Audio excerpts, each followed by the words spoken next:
if it hasn't by this point and people haven't fully seen it, I want to say to you more and more of the Epstein is going to get released. I don't think they can contain it forever. I saw this. I just keep sensing this, that's going to come out at a major, major level. That's going to be a very serious thing. There is a hidden agenda. Now, I've prophesied this a bit, and I'm going to say there's a few signs about this. Let me talk about the signs. One is we're going to see more about this Epstein mess. There's going to be very graphic exposure. And this exposure will be shoved in the face of people. Okay? I sense this coming. I thought this was over with, and I heard a few months ago in my spirit, you're going to see another round of this. There's going to be other whistleblowers. Now, this will be used as a false flag narrative to cover over other things, but yet it's still coming. But this exposure will lead to more exposure of other things we don't even know about right now. There's going to be more exposure that comes with that. You're going to see that take place. More of this kind of pervy stuff is going to come out. You're going to see that happening. You're going to see a rise in the UFO phenomenon. You know what's going on with that? They're going to start to say more and more, they're saying, we're going to give you some serious disclosure. You're going to start to see legal actions taken for more and more disclosure of UFOs. The reason is because it's a deception, it's an antichrist spirit, and it's being geared up for a reason. So one day they can try to say, see, we're not alone in the universe. We now have proof of it, and there is no God. And so we stop that stuff, and people get this fascination with it. They get fascinated with this stuff, or the paranormal. You're going to see a rise in the paranormal, and people are going to be completely in deception and caught up in this stuff. You got to bind it. You don't look at that stuff. There has been a deafening or a silencing of something that was about to come forward a little while ago. Now, I'm shifting gears. I'm going to talk about another scenario that needs to be talked about, and it has been talked about in a little while in the public eye, because I think it was coming forward and then they pulled it back by design, because they're saving it for another opportunity. Now, this is indeed the phenomenon about UFOs and what they also call UAPs, okay? I believe that this is going to see a return to the public eye. I think this is going to have a comeback for a future purpose. And you say, why would you talk about this? Well, let me start up by saying this. There are no such thing as aliens. There are no such thing as aliens. There are no such thing as all these circumstances. Now, there could be hybrid things, genetically modified things, difficult scenarios that are going on, but all of it is induced by a demonic understanding. It is rooted and founded in a demonic understanding. That's if there's something legitimate going on. The other circumstances that are happening is it could be a ploy, it could be fake, it could be a number of things that is through technologies and ultimately leading to a mass deception. But what you really realize is at the end of the day, this is going to be a great deception and a lie. Whether something is legitimately appearing in the sky, coming to say, hey, we are God, we are doing this, whatever it is, there's coming a great deception one way or the other with this. And then in a larger scale and circumstances, you will begin to see this begin to sweep the masses in a day and a future culture. Now, will this happen today? I think there's going to be more and more, as I talk about, and I'll use this word here, disclosure. Okay? They're going to talk about more and more disclosure regarding this, and this is going to get very, very serious. I can't shy away from this enough. Everything involving CERN, there's going to come more regarding this. Behind the scenes, all this falsehood with UFO stuff. I know that sounds crazy, but you're going to see more and more of this. This is an agenda. Don't forget this. This is an agenda that they're going to push.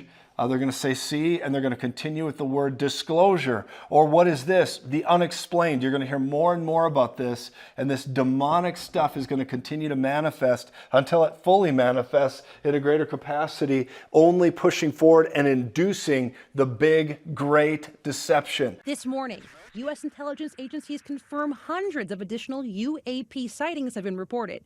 UAP stands for Unidentified Aerial Phenomena, otherwise known as UFOs. The annual report on unidentified aerial phenomena now reveals 366 new close encounters since an agency was formed in 2021 to track them. That's more than double the number reported in the previous 17 years combined. They say it's crucial to track, investigate, and disclose reported incidents to help protect national security and safety for all Earthling flyers. I think one of the key points in this report, given the potential hazard that UAPs do present, notably there's been no reported collisions. A Pentagon report is detailing a dramatic increase in UFO sightings, more than 350 since 2021. Many of them are explained as being drones, birds, or weather events, but about half of them remain unexplained. Overnight, another unidentified object shot down over the Yukon in Canada. Just a day after a U.S. fighter jet shot down an object off the northern edge of Alaska. These back-to-back mysterious objects raising urgent questions about who owns these aircraft and where they could be from. I believe in the middle of all this that's trying to fall apart, all this that's trying to collapse, there are coming now prayer and revival centers, meaning these are those sanctuary hubs up for the anointing, for the Spirit of the Lord. You're going to see intercessors raised up like the sons of Issachar. They're going to begin to break out. They're going to begin to push back, and they're going to cut down much of this evil agenda that is happening. Do not forget this. The Lord has you alive during this time. In no way is he going to leave you. In no way is he going to forsake you. And he's raising up these hubs for supernatural revival. And that's going to happen. I heard the word, actually what I heard is the Lord is responding to this term on sanctuary cities. He's going to create sanctuary revival hubs, sanctuary places where his Spirit can move freely. These hubs of the Spirit. There are revival sanctuary areas. You're going to see it pop up all over.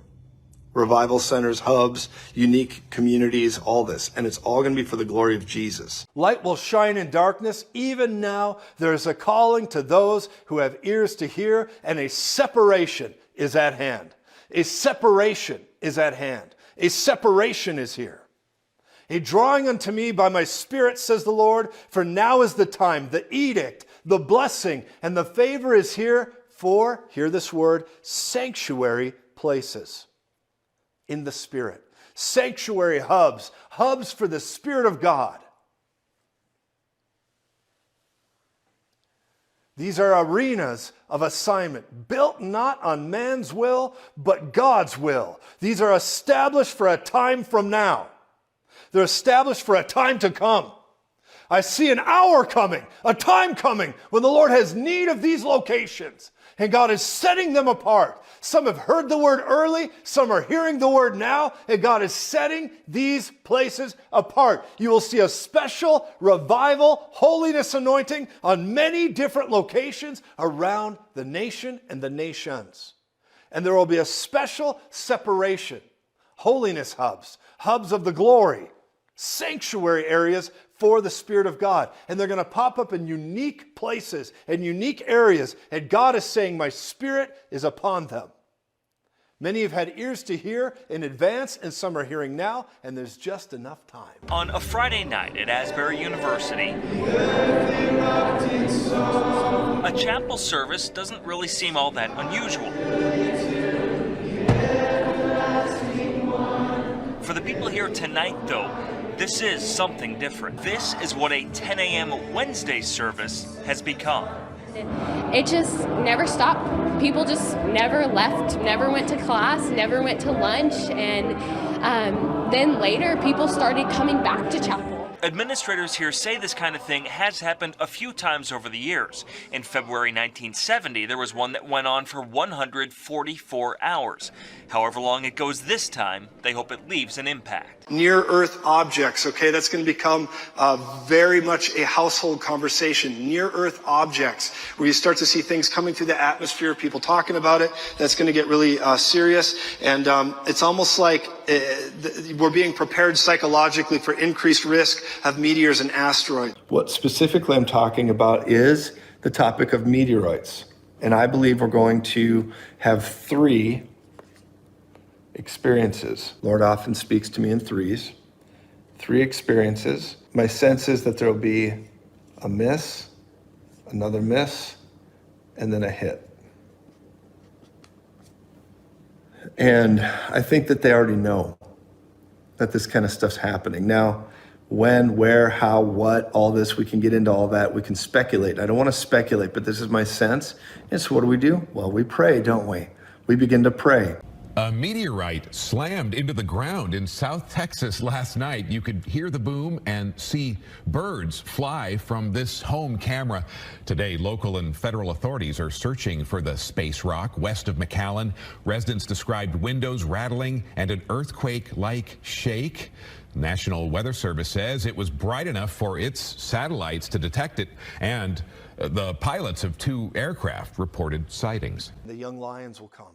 You will see young people, and here will be the sign of them. They will say, I ain't changing my anatomy this way. I'm not going down that road. I'm going to actually rebel by being righteous. The new trend of rebellion is going to be called acting righteous. Good behavior, good morals, good discipline, acting like a warrior. The young lions are coming, and the young lions will rise up, and they will rebel against rebellion. We're going to begin to see young people change this. And you're going to begin to see a greater sense of real love. And I believe this is something that's going to be like a movement. And they won't know what to do with it when you begin to see all these different racial communities embracing one another more than ever before. Because people, by and large, when you see people out in public together and they're talking, people don't want to hate each other. That's not, it's a narrative they're pushing so hard. And I'll tell you, you're going to begin to see more and more of real acceptance, and you're going to see this. And this is going to be a sign of the young lions. The young lions coming, you'll begin to see more and more people of different ethnic backgrounds that talk different, that walk different, that act different. But there's going to be a unification, like almost when we're talking about revival, and everybody's talking about a great awakening and the revival of the Lord, I believe something powerful is going to begin to happen where you're going to begin to see the young bringing change, and real love is going to happen. And it's not going to be the fake kind of wokey junk. I'm talking about real racial embracing.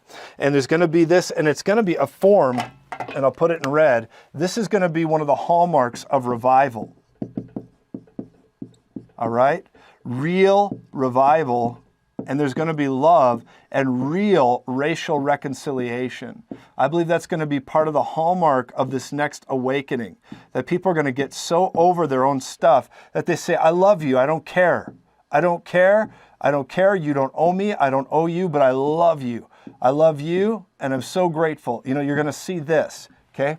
That's going to be part of the next great revival. I believe racial embracing will be part of the next revival. You're going to see this, and it's just something that's taking place here that I believe God is doing, and there's going to be a humility that comes with this. What we're dealing with regarding all of this narrative of things in the sky and what's going on, from the moment the first balloon came across the scene and the first balloon manifested on the horizon, and they said, oh no, we don't know how it got here. It drifted across the ocean, and the next thing you know, it's in Alaska, and then, oh, it drifted down through Canada. What do you know? It's over Montana. Oh boy, we got another one over here in the Carolinas, and we got another one over here. What is going on here? Well, it's obviously the Red Dragon, right? They go down the road with that. Now, what I want to say about this is, although there's truth in some of that narrative, because we know the Red Dragon owns the Manchurian Candidate that made all the deals with his boy and whatnot over in the other nation with the dancing pervert, and you see all that, and you say, well, who are you talking about? I'm talking about the guy that we're sending all of our taxpayer resources to, that puts out pervert videos where he's dancing around like a yoo-hoo flu, right? Anyway, and so when you're looking at this, the immediate question becomes, what are we looking at? Well, let me also add this. Article after article now is coming out saying, well, they can't quite identify the type of object that they're seeing. One of the objects was, it was kind of octagonal in shape, and it was the size of a car. Another one was cylindrical. It was like a cylinder flying through the air. It was just there. They didn't really understand the propulsion system. One pilot saw it one way, one saw it another. Now, what they're really trying to say, and this is something that we've prophesied quite a bit, the Spirit of the Lord showed us and prophesied to us, is that there was going to be this UFO narrative. And that is what the innuendo is, that these are UFOs, straight up aliens. And that's what, that is what one of the governmental officials even said. They said, we are not, this is a Fox News article, we are not ruling out aliens. Okay? So, first of all, I know they're going to do a false flag narrative with aliens eventually, either with technology, real nefarious things that are going on with fallen angels and that wickedness, or you're going to begin to see some kind of, revealing of technology, and ultimately it is for a deception of the masses. I believe it's going there. Now, if this is the beginning part of this, this is like way early, and they're doing it really dumb.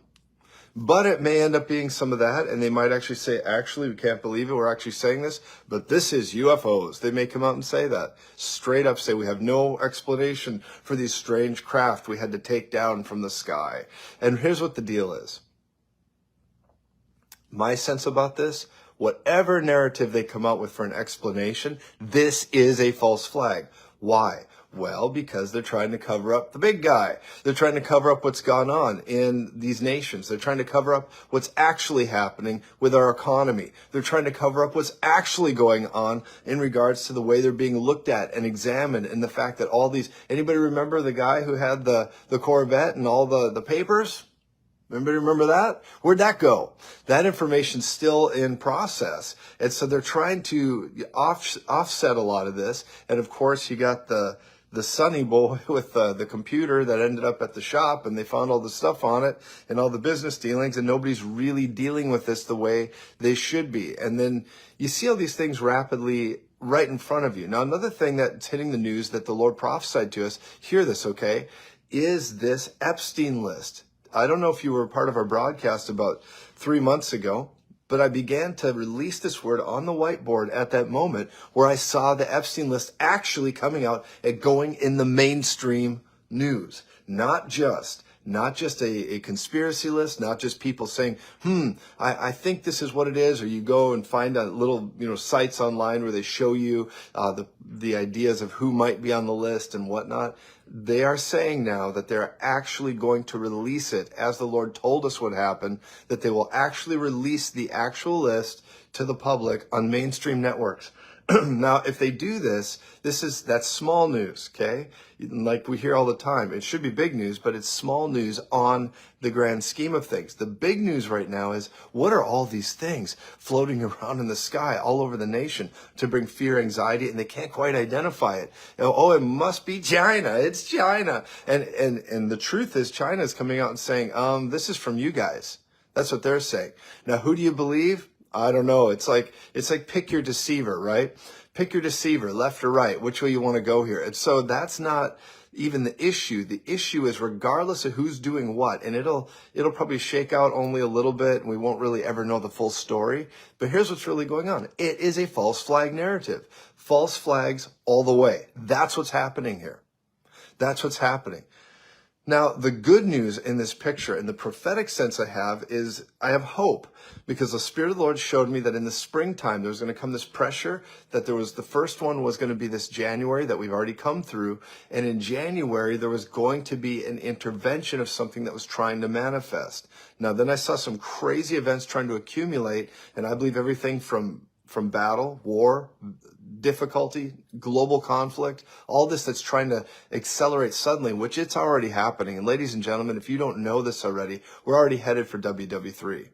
If we're not in it already on a global scale in different countries, there's only we're one spark event away from global conflict. Okay, we're like right there. And in the USA and some of the nations, you don't have as much exposure to this because we're so busy being caught up in our daily routine. We're not really understanding the severity of what's going on right now on a global scale. But I have also really hopeful words with this. I did see something that no matter how bad it gets, and it could get very bad, that between now and spring, there's going to be all of these things that continue to daisy chain and compound and come all the way to around the month of April. And I don't know why I'm seeing the month of April, but something about the month of April that I saw the word intervention and the Lord stopping something. Many people start their journey out strong, or they get excited. They begin to go down an avenue, but they don't quite reach their destination. Here's why I think that is. Oftentimes people come together, say, let's do X, Y, or Z. Let's accomplish something. And midway through, they hit storms, they hit trials, they hit difficulties. Now, the days we're living in right now, in the culture we're in, is no exception to that rule. It's a challenging season. And as it continues to get intense, as the Bible promises it will, we got to continue to rise up and meet this culture and meet the generation, because our children's children are waiting on us with the message of the promise. And that's the gospel of Jesus Christ. So let's take a look at this if we could. I want you to see some things. And as we do, I want you to think of this phrase in your mind. When inspiration leaves you, and let me say this to you, and it leaves everybody, there's a time that you'll say, my goodness, I really want to do this, I'm inspired, but there'll be days and times, and sometimes more than you care to want to really experience, that inspiration will not be there.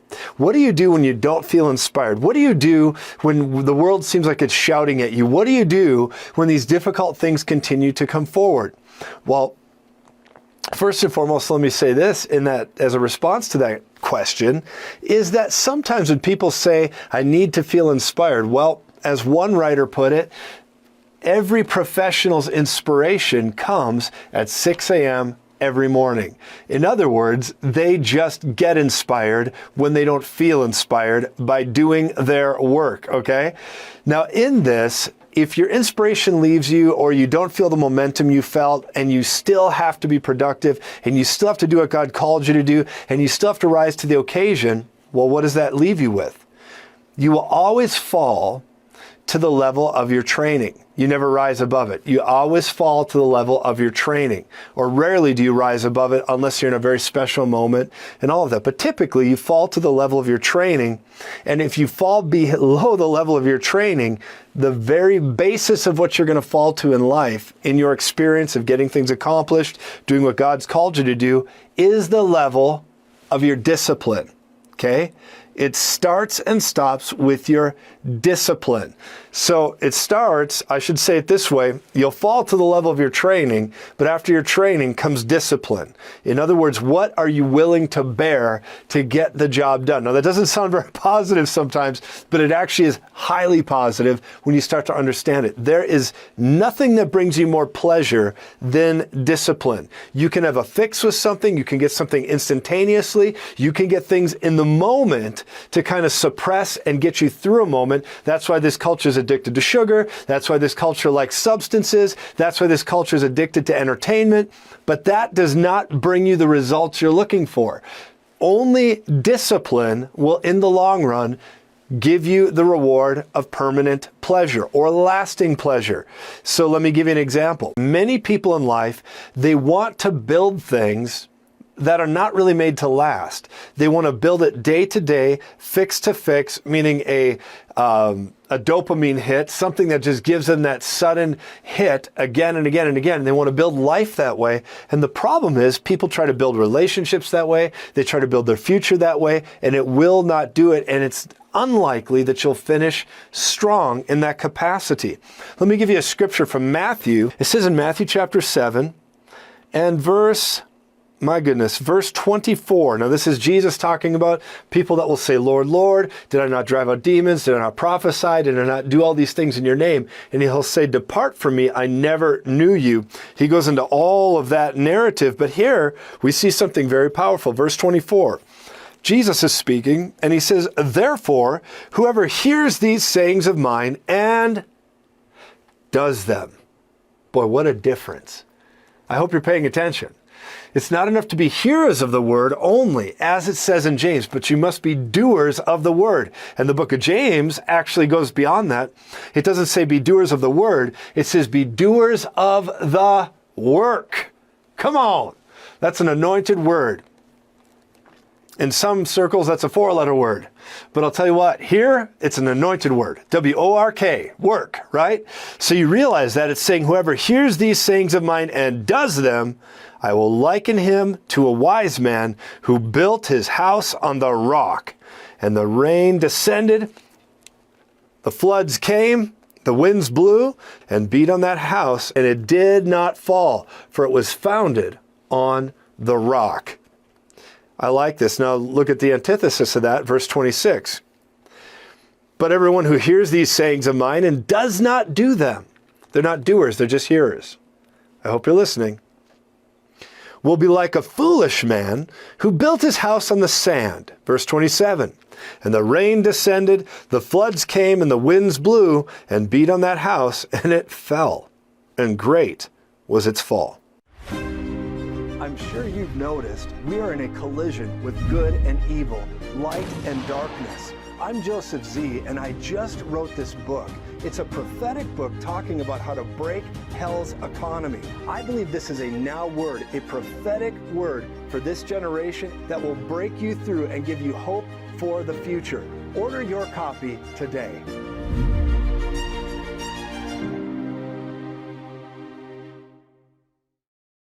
Well, I am so glad you joined us today.